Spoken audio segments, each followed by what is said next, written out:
எல்லாருக்கும் வணக்கம். இன்றைக்கி காலையில் எங்கள் மாமா கால் பண்ணி கிராமத்துக்கு கிளம்பி வர சொல்லிட்டாரு. எதுக்காகன்னு பார்த்தீங்கன்னா, நம்ம நிலத்தில் போட்ட தர்பூசணி இன்றைக்கி அறுவடை பண்ணோம். வழக்கம் போல் நம்ம நிலத்தில் தர்பூசணி தாங்க இந்த முறையும் பயிர் வச்சுருந்தோம். இந்த தர்பூசணி பார்த்திங்கன்னா வெளியே எல்லோ கலர்லேயும் உள்ள ஃப்ளஷ்ஷு பார்த்திங்கன்னா ரெட் கலர்லேயும் இருக்கும். சம்மர் ஆல்ரெடி ஸ்டார்ட் ஆகிடுச்சு. வெயில் இப்போவே செம்மையாக அடிக்குது. அடிக்கிற வெயிலில் நிலத்தில் வேலை செய்கிறதுக்கே ரொம்ப கஷ்டமாக இருக்குது.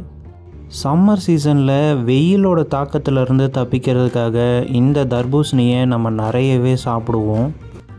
இந்த தர்பூசணிக்கு ஒரு ஊர்லேயும் ஒரு பேர் சொல்லுவாங்க. இங்கே திருவண்ணாமலையில் பார்த்திங்கன்னா இதை தர்பூசணின்னு சொல்லுவாங்க, தண்ணி பழம்னு சொல்லுவாங்க. உங்கள் ஊரில் இதுக்கு என்ன பேர் அப்படிங்கிறத கமெண்ட் பண்ணுங்கள். இந்த எல்லோ கலர் தர்பூசணியை இதுக்கு முன்னாடி நீங்கள் சாப்பிட்ருக்கீங்கன்னா ஒரு லைக் பண்ணுங்கள். இந்த மாதிரி டிஃப்ரெண்ட் வீடியோ பார்க்கணுன்னா நம்ம சேனலை சப்ஸ்கிரைப் பண்ணுங்கள். இந்த வீடியோ பிடிச்சிருந்தால் லைக் பண்ணுங்கள். தேங்க்ஸ் ஃபார் வாட்சிங்.